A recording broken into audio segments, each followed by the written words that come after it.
Hello student, मैं कोमल सिंह आप सबका अपने YouTube channel political science net crackers and winners में बहुत बहुत स्वागत करती हूँ। आशा करती हूँ आप सब बहुत अच्छे होंगे। स्टूडेंट, प्रीवियस लेक्चर में हमने जेएस मिल के जीवन काल, उनके परिवेश के विषय में बात की उन पर किस प्रकार के समाज का क्या प्रभाव पड़ा और किस प्रकार के उनके आदर्श और विचार थे। आज हम उनकी रचनाओं के विषय में बात करेंगे कि किस प्रकार की उन्होंने रचनाएं समाज के सामने प्रस्तुत की। चलिए उनकी रचनाओं के विषय में आज जानते हैं।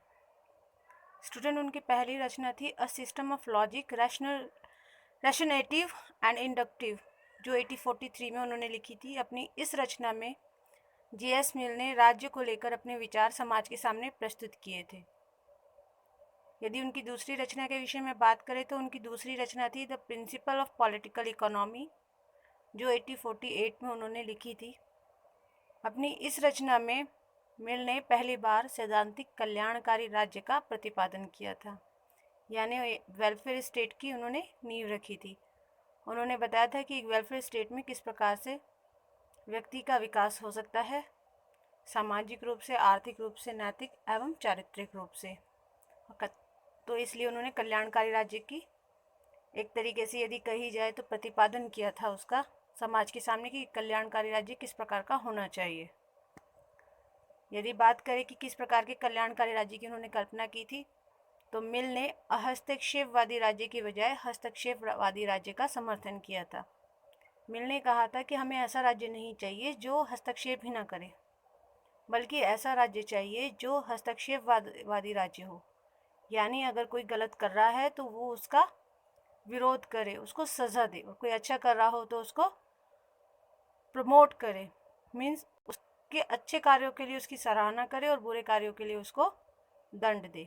तो हमें हस्तक्षेपवादी राज्य का चाहिए और उसी का उन्होंने समर्थन किया। हस्तक्षेपवादी राज्य का उन्होंने समर्थन किया। मिल ने कल्याणकारी राज्य संबंधी विचार अपनी इसी रचना में दिए हैं कि कल्याणकारी राज्य के द्वारा ही सर्वांगीण विकास संभव है। यदि हम उनकी तीसरी रचना के विषय में बात करें तो एसे ऑन लिबर्टी 1859 में अपनी इस रचना में मिल ने स्वतंत्रता से संबंधित प्रमुख विचार दिए। मिल के अनुसार स्वतंत्रता विचार, अभिव्यक्ति व भाषण की पूर्ण स्वतंत्रता से है।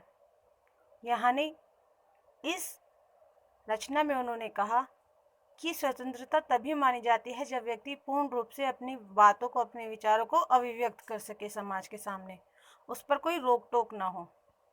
तो ऐसी स्वतंत्रता की जेएस मिल ने बात कही। मिल ने वाक व अभिव्यक्ति की निरपेक्ष स्वतंत्रता पर बल दिया। यदि हम उनकी चौथी रचना के विषय में बात करें तो उनकी चौथी रचना थी कंसाइडरेशन ऑन रिप्रेजेंटेटिव गवर्नमेंट, जो 1861 में उन्होंने लिखी। अपनी इस रचना में जॉन स्टुअर्ट मिल ने महिलाओं के प्रतिनिधित्व का जोरदार समर्थन किया। यदि उनकी पांचवी रचना के विषय में बात करें, द सब्जेक्शन ऑफ वीमेन, जो 1869 में उन्होंने लिखी थी। अपनी इस रचना में भी उन्होंने महिलाओं का समर्थन करते हुए उनके प्रतिनिधित्व की बात कही और कहा कि महिलाओं को सार्वजनिक क्षेत्र में समानता के लिए जोरदार तर्क प्रस्तुत किए। उन्होंने कहा कि महिलाओं को भी सार्वजनिक क्षेत्र में उतनी ही समानता मिलनी चाहिए जितनी पुरुष वर्ग को मिलती है। यदि हम उनकी छठी कृति के बारे में बात करें तो 3 एसेज ऑन रिलीजन 1874 में जो उन्होंने अपनी रचना लिखी, इस रचना में उन्होंने महिलाओं के उत्थान के लिए विचार दिए। जेएस मिल ने सार्वजनिक कार्यों के लिए दिए जा रहे पुरुषों के वेतन के समान ही महिलाओं के वेतन की भी बात कही। उन्होंने कहा कि सार्वजनिक कार्यों के लिए दिए जा रहे पुरुषों और महिलाओं के वेतन में असमानता नहीं होनी चाहिए, बल्कि समान रूप से जो वेतन पुरुषों को प्राप्त होता है वही महिलाओं को भी होना चाहिए। इसके साथ ही जेएस मिल ने महिलाओं को संपत्ति के अधिकारों का भी समर्थन किया कि संपत्ति के अधिकारों में महिला का भी अधिकार होना चाहिए। तो स्टूडेंट, आज हमने जेएस मिल की रचनाओं के विषय में बात की, किस प्रकार की उनकी रचनाएं थी और किस किस मुद्दों पर उन्होंने अपनी रचनाएं समाज के सामने प्रस्तुत की। इस प्रकार मिल ने स्वतंत्रता, कल्याणकारी राज्य, अभिव्यक्ति व महिलाओं के हितों को ध्यान में रखते हुए अपने प्रमुख माध्यम से समाज के सामने प्रस्तुत किए और समाज में जिन बुराइयों का, जिन कहा जाए कि जिन उत्पीड़न का, जिन बुराइयों का समावेश हो रहा था और जिन पर समाज गौर नहीं कर पा रहा था, उसमें अपनी रचनाओं के माध्यम से समाज के सामने उन्होंने उन बुराइयों को दिखाया और समाज को समझाने की प्रयत्न किया कि इन बुराइयों के प्रति किस प्रकार से हमें उपाय करने चाहिए ताकि इन बुराइयों को ख़त्म किया जा सके। तो समाज में उन्होंने विभिन्न तर्कों के माध्यम से स्वतंत्रता, कल्याणकारी राज्य, महिला, अभिव्यक्ति आदि विषयों पर अपनी रचनाएं लिखी और अपने आदर्श और विचार प्रस्तुत किए।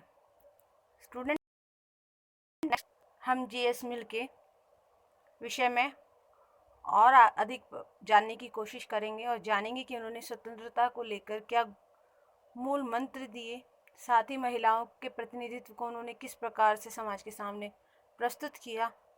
इसके साथ साथ स्वतंत्रता को लेकर उनके क्या विचार थे और कल्याणकारी राज्य के रूप में वो समाज को राज्य को किस प्रकार से देखते थे और समाज में उन्होंने कल्याणकारी राज्य को कैसे प्रस्तुत किया। ठीक है स्टूडेंट, तो बने रहिए हमारे लेक्चर के साथ। हमारे चैनल को लाइक कीजिए, शेयर कीजिए एंड सब्सक्राइब कीजिए। एंड साथ ही साथ मैं आपसे कहना चाहूँगी स्टूडेंट कि जो प्रिपरेशन हम करवा रहे हैं आप कंटिन्यू उनको फॉलो कीजिए और हर एक लेक्चर को बड़े ध्यान से समझिए और ध्यान से अंडरस्टैंड करने की कोशिश कीजिए, क्योंकि मैं आपको वही पढ़ा रही हूँ या वही डिस्कस कर रही हूँ आपके साथ जो एग्ज़ामिनेशन के पॉइंट ऑफ व्यू से इम्पॉर्टेंट है। तो आप बने रहिए हमारे लेक्चर्स के साथ। हमारे लेक्चर को लाइक कीजिए, शेयर कीजिए एंड सब्सक्राइब कीजिए। Thank you so much.